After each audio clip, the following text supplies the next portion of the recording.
The National Silk Research Department, headquartered in Bangkok, maintains 4 central regions and 21 field office centers across the country. This is the Lower Northeastern Regional Research Site. Kun Kaeson Sukjulurn was kind enough to explain the work that is carried out there. The trays she is pointing to hold dak bua, a hybrid silkworm that they are working with at this office. Today, the silkworm and moth live only in captivity. It's believed that all wild populations have become extinct, owing in part to losing the ability to fly and having a diet limited entirely to mulberry leaves. Existing stocks of silkworms are domesticated to the point where they're not likely to survive in the wild. It took 4 different species to create the dak bua silkworm, and the crossbreeding makes the silk more durable and sustainable. Silkworm byproducts are used in bags, flowers, and ornaments. Nothing is thrown away, and the technology is taught to independent silkworm producers. The UB1 and UB5 are 2 of the crossbreeds incorporated into the current dak bua hybrid. The UB variants are imported foreign silkworms. Normally, silkworms are not handled as they're very susceptible to bacteria. They're also susceptible to bruising and dying if not handled gently, especially as they grow older.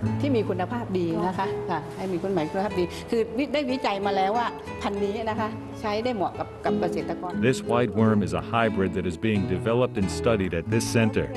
The eggs of this silkworm are given to silk farmers for production. Pure Thai silkworms produce a gold or yellow color cocoon. This hybrid produces a white cocoon.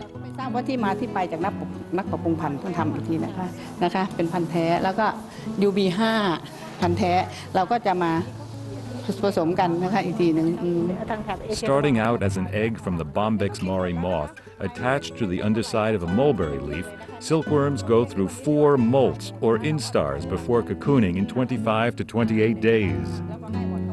About 2 o'clock in the afternoon, the silkworms will have eaten all the mulberry leaves you see here. A net is placed over the tray. Fresh mulberry leaves are placed on top between 2 and 4 in the afternoon and left overnight. By morning, the silkworms have migrated up onto the new leaves and the net is gently lifted with the leaves and silkworms on it. The refuse that remains on the bottom is removed and recycled, mostly in fertilizer.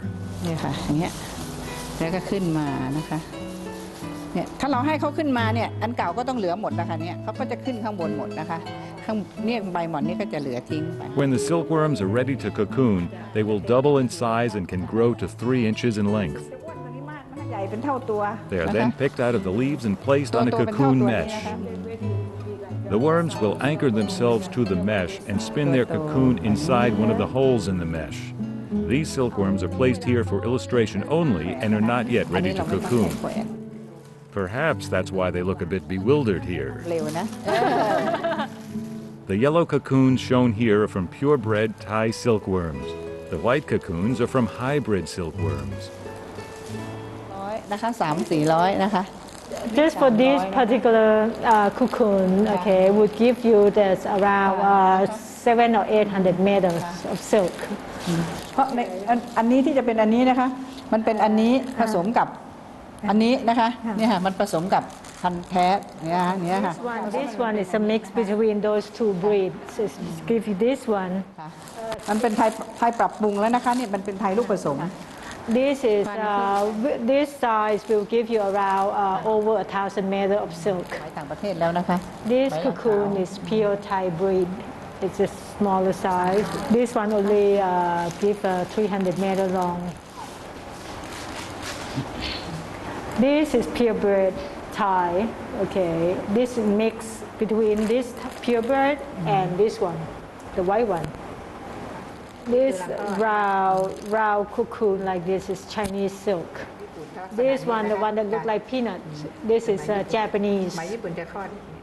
Silk farmers will sun-dry the cocoon so that the silkworm pupa inside has shrunk, making it easier to remove without damaging the silk. The pupa itself can be fried and eaten and is very nutritious. Nothing goes to waste. The cocoon is boiled to loosen it, and then several strands are pulled out and twisted together to form one silk thread.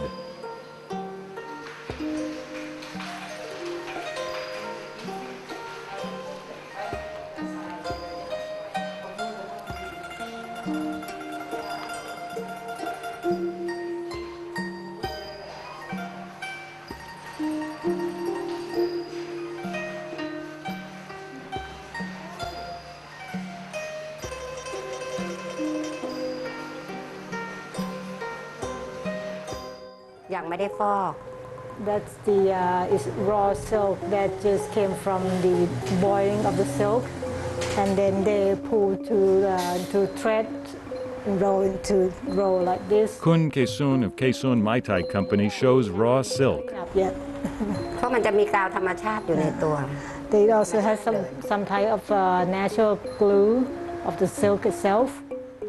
พอฟอกเสร็จแล้วนี่คือฟอกเสร็จแล้วแต่เราฟอกถึง2 ครั้งนะคะ This is the finish after first washing and cleaning up, and they usually wash 3 times. This is done before cleaning to take advantage of the natural sticky compounds that help to keep the thread Start together. The dyeing process.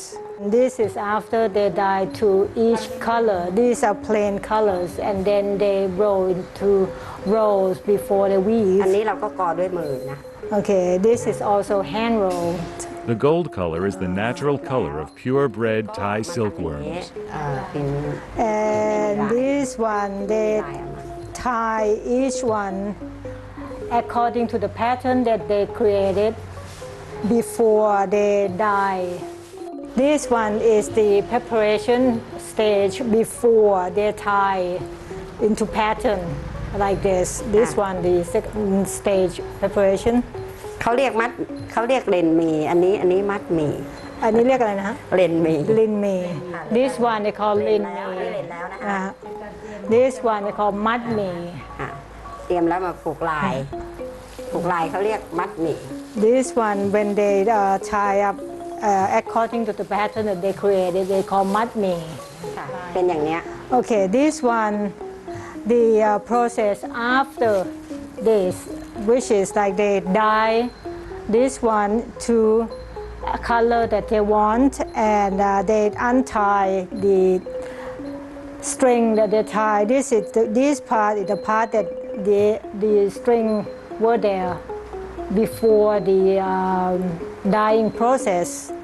This is the finished product after the dyeing process, as well as this one, also the finished product after they dye it and untie all this string.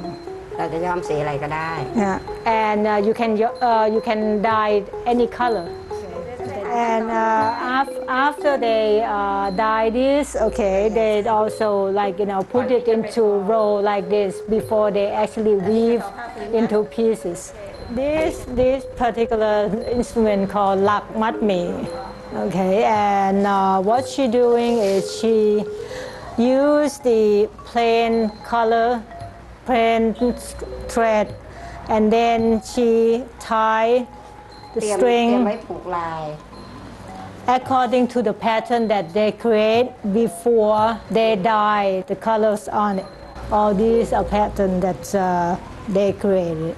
The pattern for the weave is visualized on the frame and tied in place using plastic tape to block the dye. The dyeing itself takes place outside where it's safe to have an open flame. This is the way to dye the silk thread after they tie the pattern. And what's it? อันนั้นหม้อปกตินี่ใส่อะไรคะในน้ำธรรมดาหรือว่าน้ำย้อม ปกติจะเป็นใส่สีลงไปค่ะ เพื่อที่เราจะย้อมสีที่เราต้องการ In the pot, they would put color that they want to dye the thread. เป็นขั้นตอนหนึ่งของการทำผ้ามัดหมี่นะคะ Okay. This is one process of making ikat. หลังจากเรามัดลายที่เราต้องการแล้วก็มาย้อมสี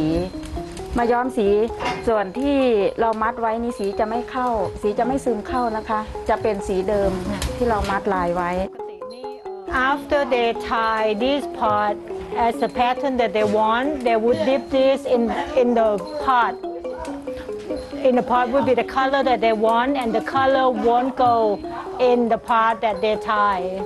Okay, to dye this is according to how many colors they use in that particular pattern. If they have 3 colors in there, they would dye three times according to the colors.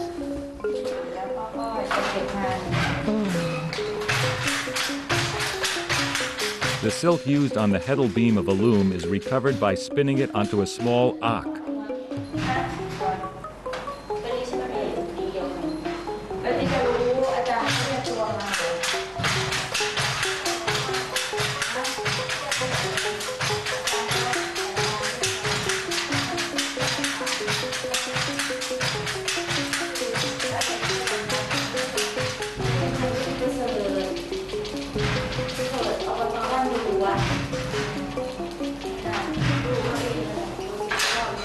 The heddle separates each thread of the warp and has to be restrung each time a cloth is started on a loom.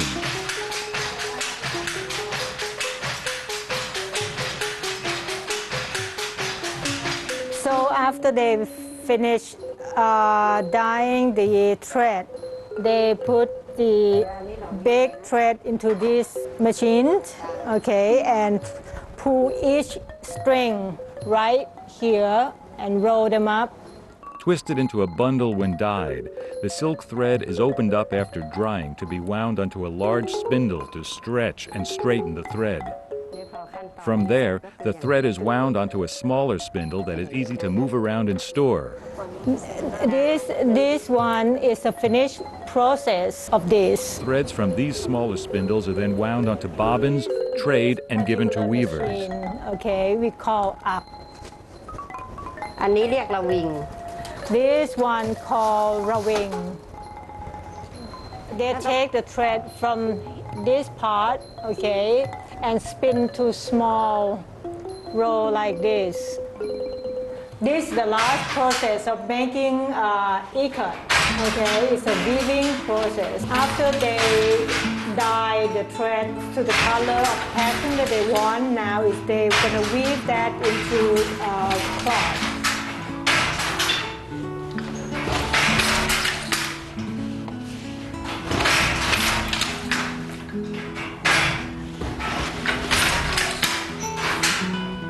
With each pass of the boat shuttle, the beater bar has to be pulled back against the weave one or more times depending on the thread and design. The warp is reversed each time with the foot treadle.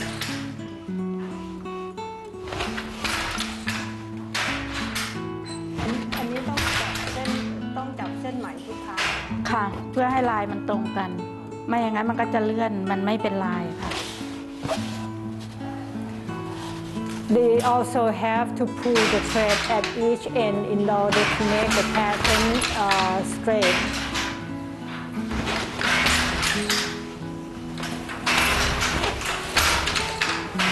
ไม่เหมือนเราทอผ้าพื้นถ้าทอผ้าพื้นจะทอไปทอเร็วได้เลย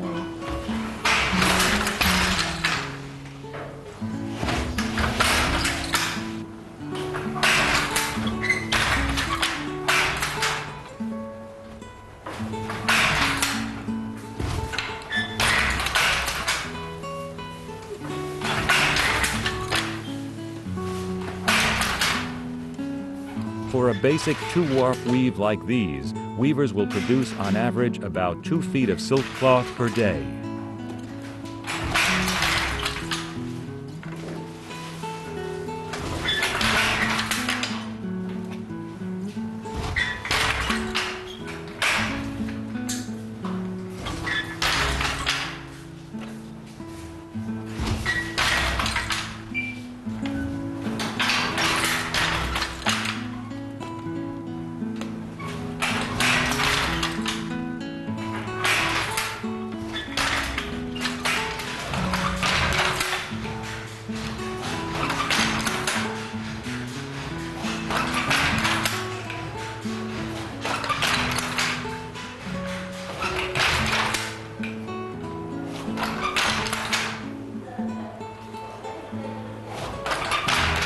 The foot treadles reversing the warp are utilitarian.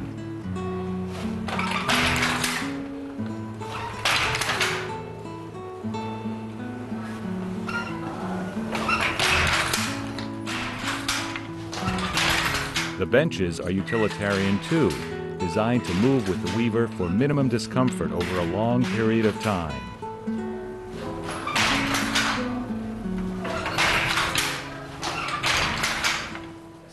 This one is contemporary pattern that she decided, and actually if you look closer you will see that they are butterflies มันก็ เพราะว่าเห็นว่าพอได้ลายต้องมาทำเป็นแบบว่า She designed this butterfly pattern herself, and because she think that aside from butterflies being the very colorful insect, is also the silk worm itself. If we let it grow, it would become butterflies.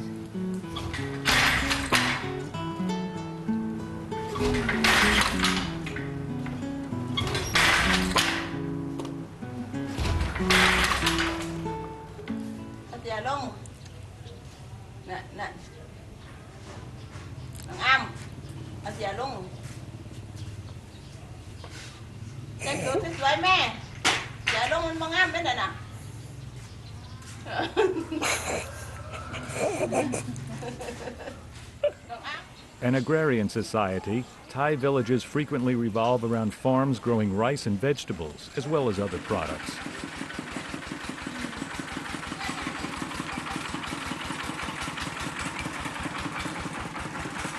Fundamental in that process is silk production.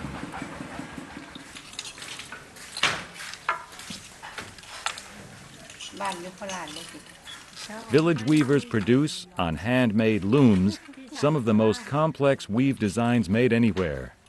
Treadles are added to accommodate the additional wefts involved in more complex designs.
Warp shuttles are pushed through by hand.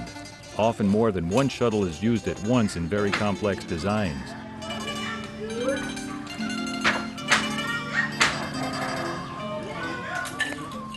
These weavers can produce about 30 centimeters a day on average. That's a little less than 1 foot of silk cloth.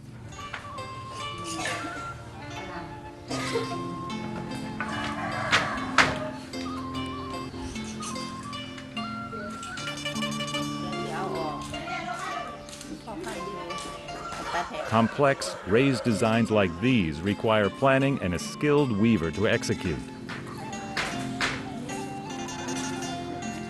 The silk cloth is removed from the loom by cutting it from the heddle bar.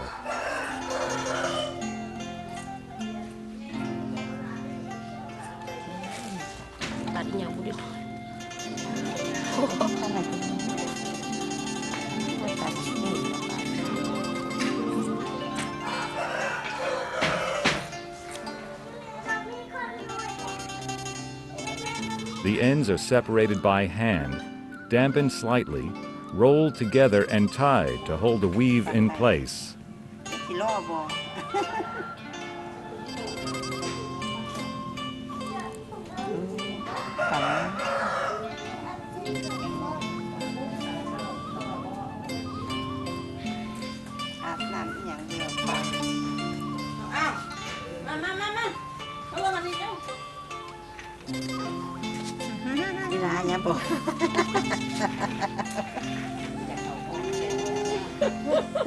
จะเข้ากล้องตัวเพิ่นแล้ว ครับ สวัสดีค่ะลูกสวัสดีค่ะขอบคุณ